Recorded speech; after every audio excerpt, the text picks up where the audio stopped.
I'd be rich.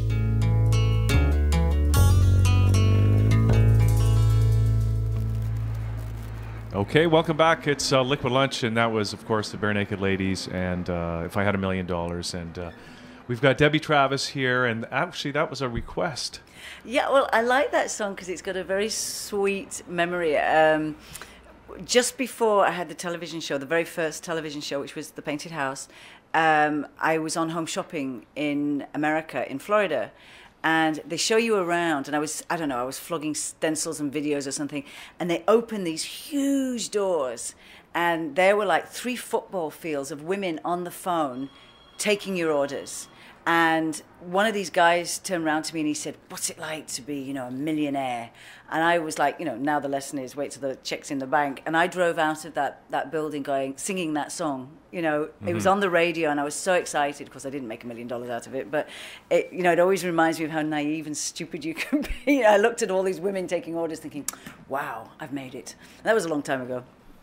So what happened? Why didn't you make the $1 million? Well, home shopping is a strange concept. I don't know if there's a difference here, but basically they have to guarantee you X amount of minutes, and then you have this clock, and the clock of the phone calls coming in, and a lot of the time they stick you on at 3 o'clock in the morning, and you're trying to sell something like paint, and you're young on the air, live on the air, and you get all these drunks, I'd like to paint you, kind of all these nuts coming on, and basically if you're not selling at the pace that they want, you're taking up airtime. So there's like a big hook comes out and grabs you off. It is the most scary thing to do. It's because all they want is those orders coming in, bang, bang, bang.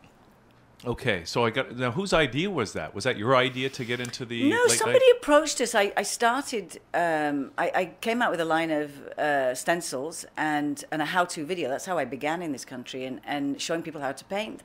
And somehow, somebody in the States, I was on a television show there talking about it. Somebody from Home Shopping Network called and said, come down to Florida. So you go down and then you see this incredible building. And this was, the days of, what was it, Little, the guy who does the weights. I can't remember his name. And everybody does it now. But it was Tony Little. He started all the weight machines, and Suzanne Summers and all these different people. And it is, you can make a fortune. I didn't, but you can if you got the right. There was one guy, there was a British guy selling rags. And he was like making thousands and thousands a minute just from selling schmutter, cleaning rags. Okay, let's pull it back a bit now. Okay. And because we kind of hit the ground running with the Bare Naked Ladies, and that's one story of a lot of stories. Yeah. In a career that's had quite an evolution, I guess. So, can you sort of give us a little bit of background about yourself? Okay. Well, I left school very, very young. I was asked to leave school. Frog marched out of the building. I like that word, frog march. Out. Well, my career day was, you can either be a nurse. Nah, she's never going to do that. Or get married. Nobody would want her. Or I think a secretary. And no, I was never going to do that. So it was like, you're just a hopeless case. So there's not much point you taking your what we call O-levels in England. So I kind of left and I became a model. And suddenly, within kind of a couple of years, or a couple of months, really, you're living in Milan, you're in all these countries around the world, and you grow up really fast. I mean, I see kids today, including my kids, and I'm like, they go down to the end of the street, and I'm like, what time will you be back? My mother didn't care. It's just got on a plane and was sent all over. So it's a very ruthless business, and especially at that kind of young age, and it gives you a kind of strength. But what I loved doing when I started to do commercials, I absolutely loved not being in the commercial, but I loved what was going on. And there was like just being on a set. And I was in Holland doing, God knows, I think it was for some kind of cookie, some commercial. And there was a lot of girls there. But there was this woman in charge, she was probably 24, and she had a clipboard. And she was just walking around with this clipboard. And I remember thinking, oh, I'd like a clipboard one day. That was my goal. No, I know what you mean. It's like I get the same feeling when I see somebody in a lab coat. You don't want the job, but you want the lab coat. I don't think I knew what was entailed by this clipboard, but she just looked so bossy and efficient. I thought I could do that. So I really decided I wanted to work behind the scenes, and I wanted to work in the television industry. So in London, there's an area of London, Soho, which is either prostitutes or television industry, or maybe the two together sometimes. But that's where all the edit suites were. And I basically, in England, everybody goes to the pub. So if you want to get a job, you hang around the pub where those people go after work. So I started hanging around the particular pubs and meeting people, and I got a job. Video was just beginning, and there was this controversy about video and film, 16mm film, which was what television was. But the video industry was exploding with musicians, and I did, this is my claim to fame, the first Julia Inglese video. And my job was to make sure in the cutting room that we couldn't see his ball spot, because he was always surrounded by these gorgeous young Spanish girls. But if he put his head down, it was completely bald, so I had to kind of do all these special effects to get it out and stuff. And I worked for nothing for about 2 years, moving into different aspects of television, and eventually I got to the BBC, which was probably the most exciting day of my life, walking through the big doors of White City, which is where the BBC studios are. In fact, I was so excited that I actually went through twice, because I thought I'll never get this feeling again. And I became an assistant editor and assistant producer and everything, and I worked at all different stations all around the UK. And then I started my own tiny wee little production company, and I made a documentary about millionaires. Took it to Cannes, to the television festival, which is like the film festival. It's like a vegetable market for selling programming. And I got invited the first night to the CBC party. And CBC had this huge party. I think it was in Picasso's villa. And it was, they used to rent this villa out.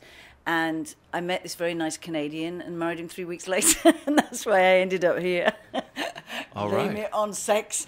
It's always bloody men. Anyway, so he said, no, you're going to love Canada and blah, blah, blah. And, kind of ended up saying, what am I going to do now? And I couldn't get a job. So I started to paint houses. And that's how it all happened. So now I wear a producer's hat and I guess a decorating hat, design hat. And the two, I love the two. And I love the fact that we produce many shows, not just mine. But I just love the fact of how the two kind of mix together and seeing things from different angles. Because a lot of times when people start to paint houses for a living, that's usually a step backward. Right? Not for me. You see, there's hope everywhere. I'm sure if I'd started cleaning houses, I would have found a television show in cleaning a house. But I wasn't just painting with a roller. What I'd done was, in England, somebody had written a book, a very kind of quite a difficult book, on doing paint finishes, and they were just coming back. But what it did was it got people really excited, and I'd done a few night courses in it, and so I kind of practiced on Canadian homes when I came and pretended I knew everything. But it was about turning your walls into blocks of Tuscan stone, or making a house look Moroccan, or marbleizing your baseboards, and people were intrigued by it. And it was something that I wasn't particularly an artist, but if I could do it, it was like any old mum could do it at home and do Johnny's bedroom with a cut-out dinosaur. I mean, you have to remember, these are the days where there were very few home magazines. There was no television shows whatsoever. Never mind going on a radio show with two cool guys like you. There was nothing. And it hit a core, both here and in America. And what I did was I did houses for about 4 years, and I was being sent all over. And then I thought one day, there were so many people asking me, well, how do you do that? So I said, well, why don't I make a video? I know how to do this stuff. And this video went to #1. I know we outsold Forrest Gump or something. And I started then to be really invited on radio shows and television shows. And in fact, the first interview I ever did was on a radio show where a guy like you had the newspaper out, he was reading the hockey, he had his legs up, and I'm so glad you don't, but he had his legs up on the table, and he said, this sounds about as interesting as watching paint dry, but this girl's done a video on painting houses. I was like, what? And I cried all the way through the interview, but the phones were ringing off the hook, and this guy was like, what on earth's going on? And people were like, I'm halfway up a ladder, how do I do this, and how do I do that? And it really, I think people got so excited. Then I started to get invited on television shows. And the first big show that I used to do in Canada was the Deanie Petty show. And she was an extremely generous, if you call it, host. She got all the big famous guests who came in. If you were Tom Hanks, you got on that show. But what she would do is, and I was making it up as I went along, she would be, and here we have the amazing, the brilliant, the fantastic Debbie Travis. And I'm going, well, I must be, I must be so good. And then you start doing this stuff on a stage, and the whole audience would move forward. And I think must be like being a comedian. The more people laugh and roar, and the better you get. So I just got full of bravado and, was so excited. And then the specialty network started. And somebody at CTV said, would you be interested in turning this into a show? And we pitched a show, never thinking we could do more than 13. And actually they rejected it about 10 times. And then the network was in a bit of trouble, and some new executive came in, saw it in a shoebox, and said, oh, I don't think they had any choice. It was either go down or just pick up this rubbish, And they said, well, shoot 13 shows. And we had $10,000 an episode. We spend more than that now on lunch. And we produced 13 episodes of The Painted House. And it sold all over the world, and it was terrible. It was like the worst bit of television crap you have ever seen in your life. But it hit a core. People started to go, oh, wow, this is fun. And it was the very first, whatever you want to call it, decorating home. There was This Old House, which was for men renovating homes, and that was it in the whole of North America.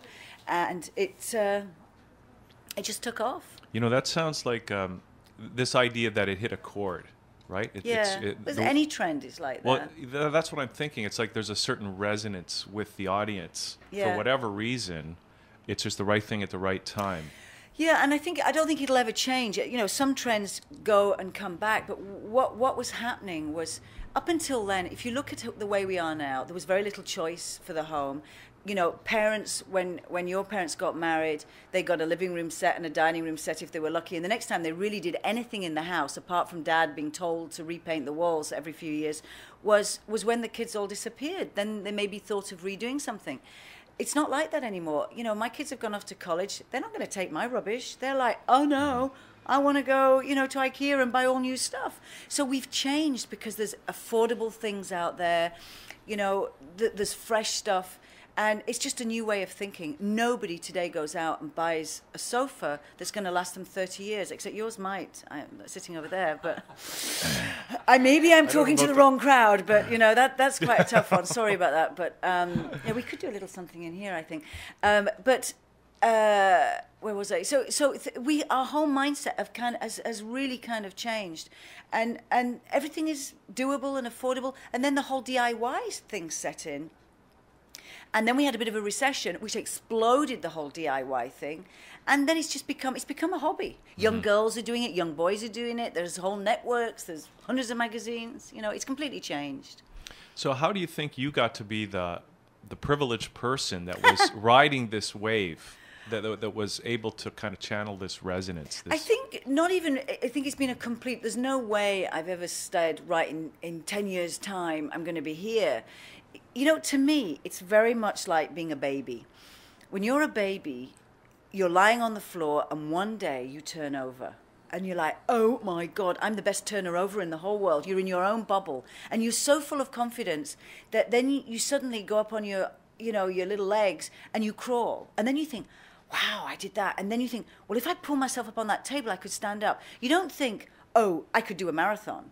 It's just this, you do one thing, and you do it well, and everybody cheers, and then you just get more and more accomplished. So I think that's life, and you really, you have to kind of believe in yourself, but there are moments. But it was lucky to be the first. I was just lucky, and to I think to capitalize on that audience, that people were excited, and people really downed it. I had a friend from North Carolina who I showed her the first show that we produced, and she turned to me and she said, well, you know what, maybe it's okay for Canada, but I don't think Americans would ever be interested in anything to do with the home. They don't need that. Well, I'm sorry, I've done very well in America, but it's just rubbish. And if you listen to the naysays, you can't. If you think if you smell it and you think you're on a ride, you just have to go for it. Okay. Do you have a philosophy that you are conscious of as you go through and you do all this stuff? I think my philosophy is honestly, and I know it sounds a bit cliche, but just do each day. I'm as enthusiastic. We're launching Debbie Travis Houses at the weekend. I'm like a child. I'm so enthusiastic and excited about it. The minute you're bored, you can't sit there and chomp on about something. If you don't have that passion, and I'm as excited about the last show that you do. If somebody says to me, "Oh, I saw your show on television the other night," I'm like, "Oh, that's nothing. Wait till you see what's coming." Because you're always, whatever's happening now is really the explosion. So I think it's really embrace every single day, and it's also when you get older. It's like, oh, I'm still alive. I've still got my teeth. So, yeah, embrace it all. I'm on my Zimmer frame in here. Okay, listen, let's just take a quick break, a quick musical break, and then we'll come back and chat a bit more with Debbie Travis here on thatradio.com. Cool.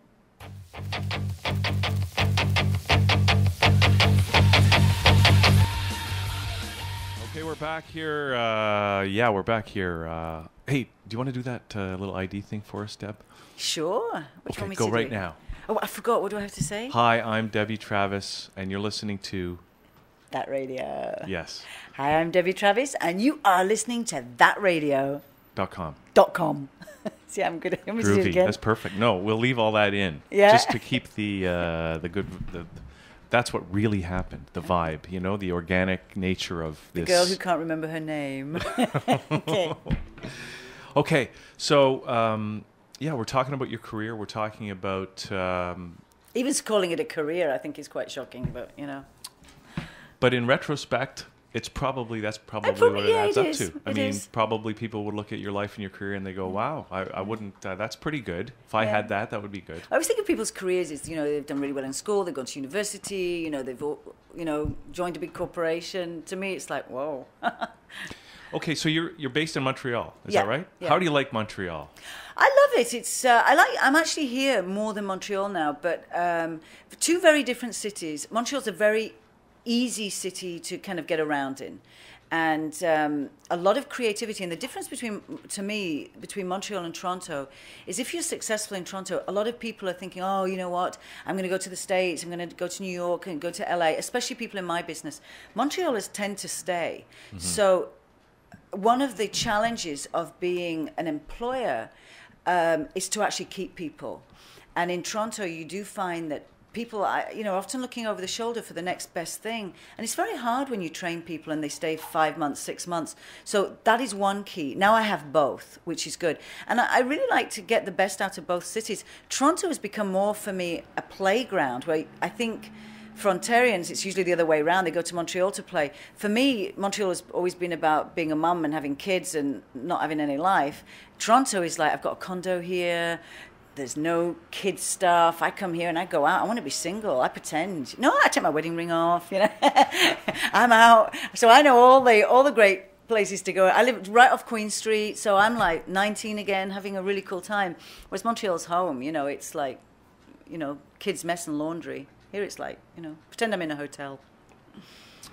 Okay, and being from the UK originally, like coming to Canada, and you sort of talk about this country, and seems like you're maybe kind of lumping Canada in with the US. Well, no, I talk about it together because everything we do is actually, in my world, is very similar. I mean, I know there's huge differences between America and Canada, but, because I'm producing shows for America and Canada, I'm writing books for the two countries. So, there's huge differences. As a Brit, though, and now I can see the difference. I couldn't when I came. I couldn't even tell the difference between a Canadian voice and an American voice. That takes a while to understand, the different kind of genres of the two countries. Now, how do you feel about doing what you're doing as a woman? You know how some people, they identify very strongly with their sex, and some people don't. That's a good question. Well, I think being a working mother obviously drums it home every day. Some doors open. You can use your wily wills and, sleep your way to the top. No, just kidding. But, you can use your womanhood for certain things. And then certain jobs. I'm not really in a corporate world where I get that ceiling. I know women, who can get to a certain level and they know they're not going to go any higher because it's a bloke's job. And I think that ceiling is probably still there. Women, I do find, I know it's a cliche again, but we are multitaskers. We can do a lot of things. We have asked for a lot, and it's been thrown at us, and these opportunities are there, and we are a little overloaded at the moment, and we're not good. Guys, I think, are much better at kind of going away, getting, saying I'm going down to the bar or I'm going to go and play hockey, and they're not crying about it. Whereas, I sit on a plane 2 or 3 times a week, and women are on their cell phones going, yes, the cookies are in the fridge, and oh, I told you to finish your homework, or crying because they're feeling guilty. I've never, ever seen a guy do that, ever. So, we're trying to do all these things at once, and we've created a rather difficult situation for ourselves. Because people are talking about, what the world needs is women in leadership positions, because look what the men have done with the wars. I think the women will make a worse job. You know what? Women are, it's such a huge sweeping thought, but we're great at certain things, but women are their worst enemies. Men are much better working together. Women have a whole other thing. I have 2 sons. They are simple. They are black and white. If they're not happy about something, they just beat the hell out of each other up. One of my kids last year was asking what time, he had to come in, and I said, I don't know, midnight. And I hear him go into the dining room, and I hear this girl going, what? What, you don't argue? You don't, they're complicated women. They make an issue out of everything. Boys, it's like, that's the deal, and that's the deal. You don't like it, put your fist in the wall, and that's what they do. And so I think we may have a more complicated world if a woman... Listen, we had Margaret Thatcher for many years, and it didn't make that much difference. And she was tougher than any man. So, you know what? Give women the role, and they'll turn into monsters as well. Okay. There's been a lot of women in power. Now, do you ever think about that, though? The state of the world and what we need to do? Do you have any advice about what we need to do to address some of those global concerns? Well, if you look at it, to be quite honest, the people who've changed the way we live more than anything else are all women. Elizabeth I, I don't know if you ever watched the movies, but Elizabeth I changed Britain and Europe. The power of Britain, and then Queen Victoria. I mean, the way you guys are today, the way you run your lives, the Industrial Revolution came out from my backyard in the north of England. That was all the Victorian times, all run by a woman.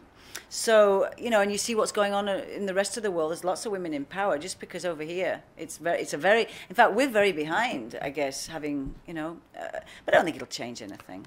What do you think about the U.S. election? Do you think that the fact that Hillary is a woman is a factor, or that Obama...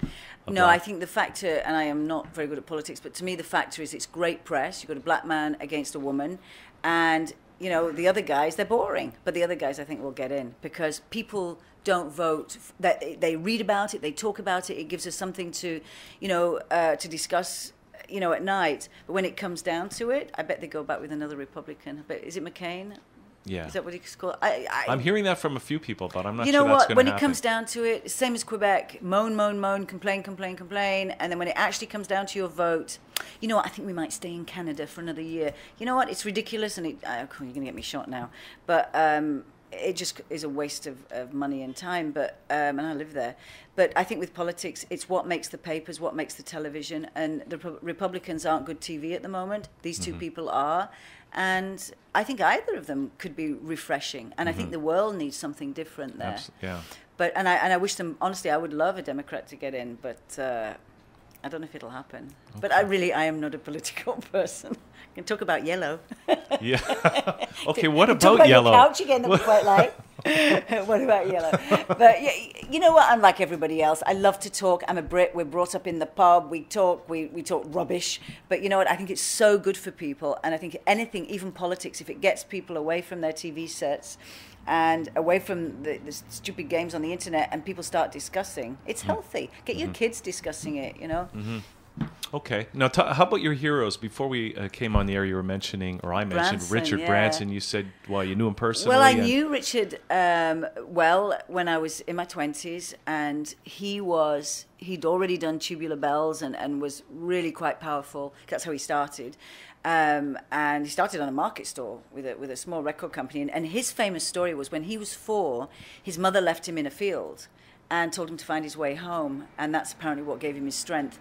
And he's a great guy because this was the 80s, and he really broke the mold. He had long hair. His office was a little barge on the Thames, not on the Thames, on a canal, in the middle of London. He was hippy dippy and cool, and he still employs some of my friends who've been with him for 30 odd years, and he's a media junkie. He loves publicity. He's always out there. I mean, he's nowhere near as big here. He's a household name in Britain, or Virgin is, And I mean, you've got Virgin Banks, Virgin Drinks, Virgin Records, Virgin everything. And he's an icon, I think, to most British business people because he did it differently. And to you as well. To me, hugely, absolutely. And so what do you take, say, from his career as a hero or someone you looked up to and incorporate into your own? Well, I don't jump out of planes like he does. I'd rather sit in a studio like this, nice and comfy. But, I think you have to keep reinventing yourself to keep yourself alive and enthusiastic and excited. It's like Madonna. Madonna's the same age as me, and she's constantly reinventing herself. And I think that's what you do, and you do it for your own sanity. And if, like I said, if you're interested and you're enthusiastic, you'll always be a success. But how do you do that? I stopped the painted house when I was so bored of showing people how to do things on their walls. The show was a phenomenal success. But how do you change that? How do you get on to the next thing? Mm-hmm. Because if not, you'll just run it into the ground. So what do you think? So you're saying that the big key to the success that you've had and Richard Branson is this enthusiasm. Absolutely. And, you have to have, I don't have very much talent, but, you can hire talent. But if you believe in something and you love something, you can make other people believe. It's like being a great salesman. If that guy believes that your life is over if you don't buy that washing machine, you'll end up buying that washing machine because he's so enthusiastic. If somebody's bored, it's like going to a great restaurant. To me, a restaurant is having a brilliant waiter, people making you feel like this is you. You're going to spend $100, $200, it's your night out. Why on earth should anybody make you feel bad? If they're making you feel special, wow, going to go back to that restaurant. Mm-hmm. And that's what success is. Getting that across, that this is the best thing ever. You can't live without a Debbie Travis house. You can't live without a Debbie Travis sofa, or a television show. And it's not because you're trying to sell it. You just believe that as well. Mm-hmm. You believe that your life will be better if you have my vase. Okay. So you mentioned a few things. What are some of the projects that you're currently involved with? Well, the big project is, we had this television show last summer called From the Ground Up, which was about Canadian design talent. And I was looking for a chief designer to work with me building Debbie Travis homes. And I'd linked up with an amazing builder developer in the whole GTA called Tribute Communities. And they said, well, you can build Debbie Travis houses, and that's exactly what we've done. They build the actual house, because that's what they do well, and we've done the interiors. And they're launching this weekend, and they are absolutely fantastic. Nobody's done anything like this before. They're in different parts of they're not really downtown yet, but they're right from Oshawa to Oakville. And this weekend they're going to be at Richmond Hill, and there are 3 houses, and it's going to be like a circus. There's free food for everybody, red carpet, and people can go around them and see what they're all about. Even if you've no interest in buying a house, go and get some tips for your own homes. Absolutely. Yeah. Sounds like fun. Fun. It's going to be. What? You know what? It's more than fun. I think it's just really exciting. It's going to be a beautiful weekend. I think the first nice weekend, right? And it's an experience. It's coming out and you're going home and telling your old granny, hey, I saw these houses Debbie Travis has done. We love this. We photographed her in this room, and yeah, it's going to be a bit of an experience, I think. Okay, so we got the Debbie Travis homes. We've got something at Canadian Tire. We have. Well, we're right across the road, so I can see in there. We've got everything now, from paint to furniture to vases, curtains, everything you need for the house. And really kind of trying to bring style and design to the Tire and making it a destination for women, which traditionally you wouldn't have said, oh, I'm going to go and buy my new plates at Canadian Tire. Now you will, because it's cool stuff. Okay. So, any other projects that you're currently involved with? Lots of stuff, but yeah, I'm in the middle of writing, which I'm not terribly good at, but I'm going to launch a parenting book in the fall. You're not supposed to know about this, and I'm not supposed to talk about it, but it's the first time I've done anything like this, and it's really going to be my journey of how you can survive. It's kind of a guide to the survival of being a working mum through all the kind of nightmares that I've gone through, my stories, my tips, my advice, and I hope it's going to be a very funny book, you know, to get you through whether you're a new mother or you're going through the hideous teenage years. They're all hideous. All the years are hideous. You know, it's that guide to just look. If you don't have a good laugh, you're never going to get through this. And I've done it. I'm really lucky. I'm at the finishing line. You know, I have two sons in one piece. I have one son who's on a bus driving from London to Barcelona, full of rugby players, who's just shaved his head. So I'm an incredibly proud mother. And he will not be coming home and going back to university because I've cancelled his tuition. But apart from that, I've survived. Okay. Now, so you're writing a book on parenting, and I guess being a parent is probably all the expertise you need to be able to create a book like that. But not every parent writes a book. Right? Yeah, and I think maybe because people can say to me, look, I think Canadians know how hard I've worked. You know, they've seen me right from the beginning. They've seen me, you know, doing so many different things every year. I've never been out of the public eye, and they've watched the journey. People know the names of my kids. They know what, you know, they know more about them than I do, and I think they kind of care. They've you know, I've grown in this country.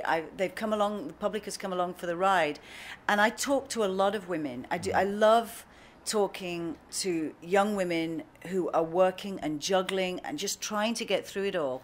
Much more fun than talking about, you know, the latest colours. And now except for yellow, of course. How to choose yellow this season.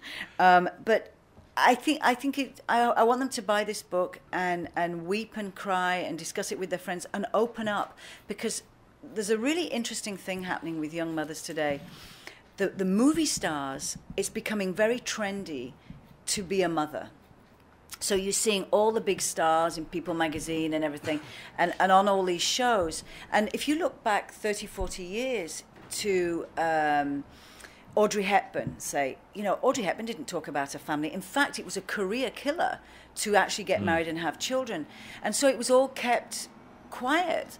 And now it's the trend. So not only does some poor new mother with leaking boobs and you know, babies under each arm have to compete with having the $4,000 stroller and going out and being at play school with your hair perfect, we've even put more pressure on mums because and now what happens is when the pressure goes on, they find it very hard to talk about. And so what I'm trying to say is it's okay to cry, it's okay to scream, it's okay to hate your child 6 days of the week, you know, use the book to beat them with, you know, whatever. It's okay. You will survive. And I hope that's going to come across. I've only written the first page though. I'm trying really hard. Hey, that's the first step. That's okay. That's better than a blank page. Okay, what about, no, how do you feel about being a public? You said, you know, the public knows your kids. Has grown, you know, you're exposed to the public. How do you feel about being a public personality like that? You know what, I'm not a movie star, so in what I do, you know, they're very kind, they're very nice. When it first really began and the children were smaller, there were a few incidents that frightened them. Like we found a woman in the house once. We were all in the garden, somehow she'd wandered in and was walking around the house, and one of the kids came out and said, "There's a strange lady upstairs," you know, and so we had a few little incidents like that, and I've had a few people get a little overexcited. But, you know, apart from that, the kids are used to it. It bothers them a bit with girls because, you know, you'll find that they don't talk about it. They never mention it. And in fact, one of my kids, it was very funny, I'm the name for breast cancer this year. And so, you know, if you look around town, there's a beautiful picture, bright pink, in all the bus stops. So one of my kids was making out with a girl last week, and he's just getting to where he wants to get to. I really don't want to know about this, and he went, oh my God, and he sees my picture, and then of course the girl starts talking about me, and he's like, you know, Mum, it's just not fair. I'm never going to get it on, you know, because my mother's in the bus stop.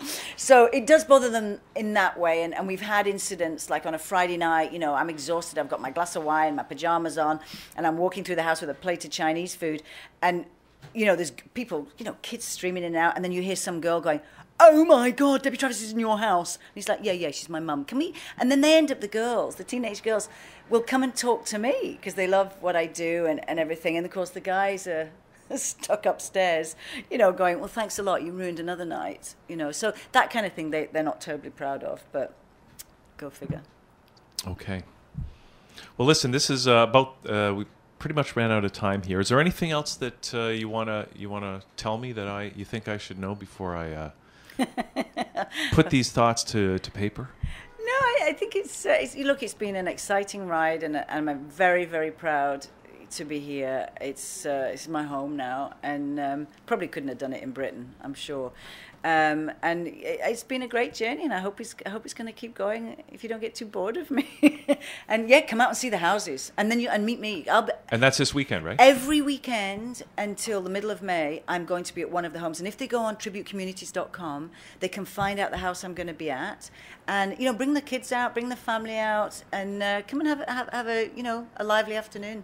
Okay, great. Well, listen, it's been really nice to have you here, and great to meet you, and looking forward to writing the profile, which will be published in the Women's Post sometime in May, I think. Fantastic. Okay. Thanks, Deb. Thank you. Okay. This is thatradio.com. Blue's got some music lined up for us, so hit it. Oh, fantastic.